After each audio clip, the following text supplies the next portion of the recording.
would anybody want to do a detailed environment impact assessment, public hearings, go through a rigorous appraisal by expert committees, if you can actually construct a full-fledged project with your complete investment, also start polluting the environment and come back and say sorry?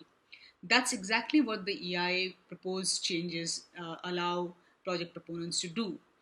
By normalizing the process of post facto approvals, basically construct first and take approval later. And that's one of the most dangerous things of the EIA 2020, draft year 2020, and that is why, and it is one of the reasons why it should be withdrawn. The proposed dilution of the environmental impact assessment at a time when industries are actually increasing will cause a lot more pollution. Air pollution is already killing 1.2 million people in India. It will go up. The injuries and ill health will go up. The water and air qualities will deteriorate.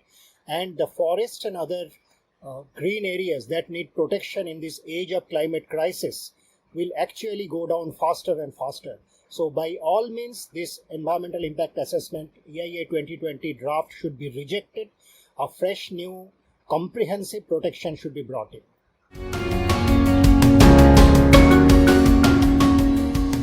The COVID pandemic lockdown in India has revealed the true nature of our affairs.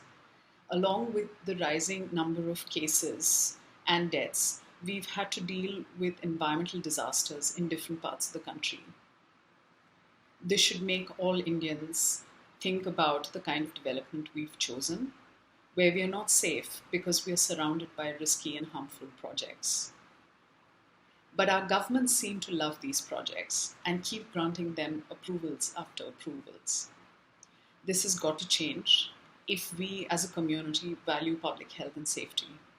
For this, the EIA 2020 must go.